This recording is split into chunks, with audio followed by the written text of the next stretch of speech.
In last video, we saw how we can pass enum values to modify the behavior of our method.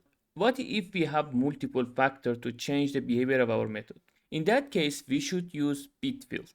Let me show you a great example for a BitField use. If you create a button node inside your scene, you can see there is a section which is wrote button mask. And there are three possible ways to click on this button: with left click, with right click, or middle click. Also, it is possible to do that with a combination of this.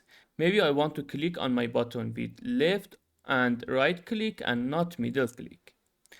Well, up to this point, I hope everything was clear. Now, one way to do this is to define for each one of these a separated Boolean variable. And obviously, the better way is to use BitField. Imagine this is 1 byte. And as you can see, each byte consists of 8 bits. So imagine all of our bits is 0 for now. So now if the first bit is 1, I say left click is true. If the second bit is 1, I would say right click is true. And if the third one is 1, I would say middle click is true. With 1 byte, I can define 8 different states. I can define more state by taking more byte. For example, with 64-bit integer, I can define 64 different states.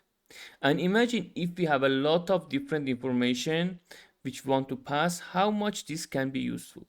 Okay, before go to C++, let me clear one important thing. The value of each bit is like this. First bit is 1, second bit is 2, and so on.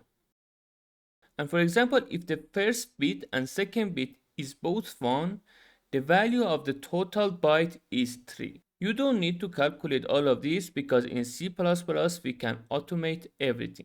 You will see that in a moment. Here in GDExtension, first we should define an enum.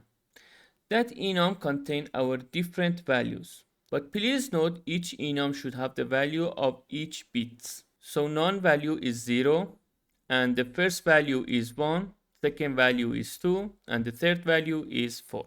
But you might ask, should I calculate all of this by myself? Well, no. I can write the first value 1 and second value also 1, but just shift that with 2 arrow bitwise operator to left. This way I can get 2.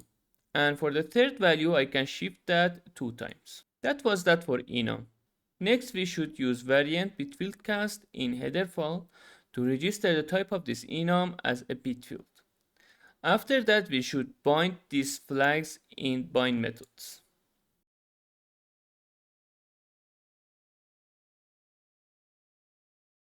All done. So the first step is finished. We defined our enums and we registered them as BitField. Now here we are going to use a small class in Godot which is going to automate everything for us. That class is BitField. Just define that and pass your enum type as a template argument into that class. And one really important thing is you should initialize this value. Otherwise it will give you a strange error. So put some value in that. Very good.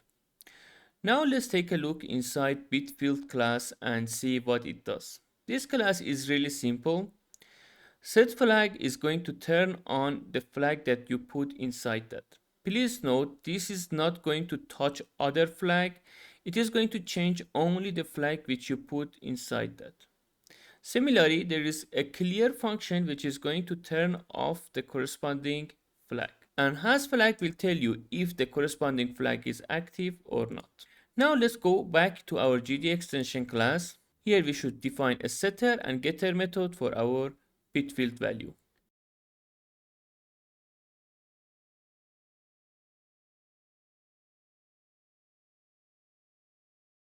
Okay, now we should bind them.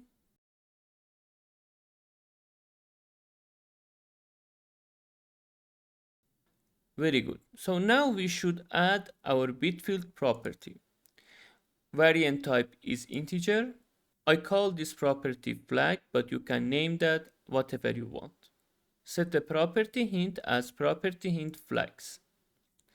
And for the property hint string, just specify the name of each flag and separate them with comma. Okay, build your GDExtension library with scans. And if you restart Godot, you can see the BitField property here. That was about BitField, and till the next video,